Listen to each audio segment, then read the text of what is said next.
Da Nang. Vietnam. Leaders of the world's two largest economies on Friday, November the 10th, offered starkly contrasting priorities for their trade ties with the rest of the region. U.S. President Donald Trump told business leaders gathered at the Asia-Pacific Economic Cooperation APEC CEO summit that the U.S. would stress fair and reciprocal trade that would put America first. Chinese President Xi Jinping, speaking right after him, said China would push for an open, inclusive region and work towards the grouping's goal of having a free trade area of the Asia-Pacific.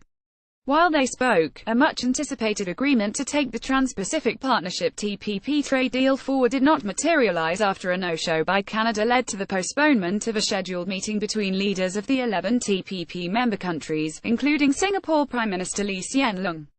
Mr. Trump had abandoned the deal last year, saying it would cost U.S. jobs, and on Friday reiterated that the U.S. would no longer enter into large agreements that tie our hands, surrender our sovereignty, and make meaningful enforcement practically impossible. Even then, he sought to assuage concerns about U.S. commitment to the region, offering to make bilateral agreements with any Indo-Pacific nation that wants to be our partner, but only those who abide by the principles of fair and reciprocal trade. He added that the U.S. would deal with countries in the region on a basis of mutual respect and benefit and will respect their sovereignty and independence. Trump talks tough trade at APEC, declaring that he had come to the Vietnamese coastal city to speak frankly about the challenges ahead. Mr. Trump said the U.S. would no longer tolerate chronic trade abuses.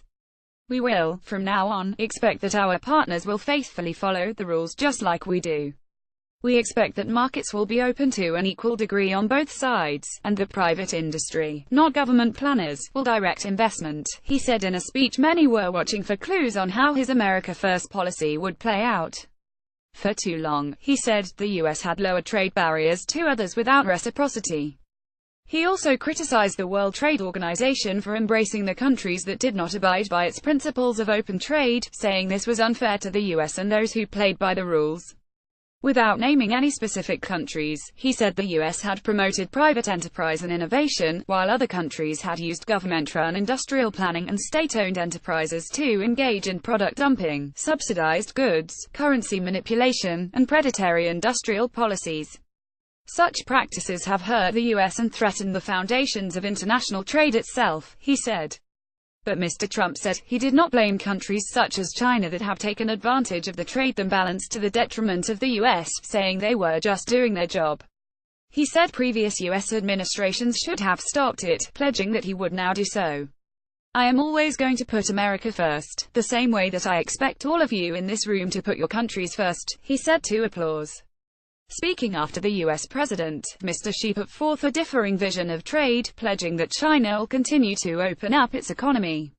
He said the development experience of Asia-Pacific economies has shown that openness brings progress while self-seclusion leaves one behind.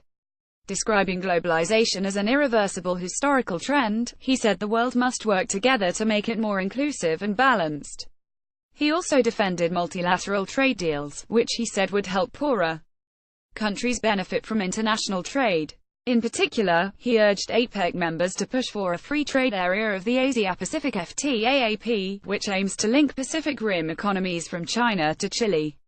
He also said that China was committed to speeding up negotiations for the Regional Comprehensive Economic Partnership, a trade pact among all 10 ASEAN members and 6 key partners.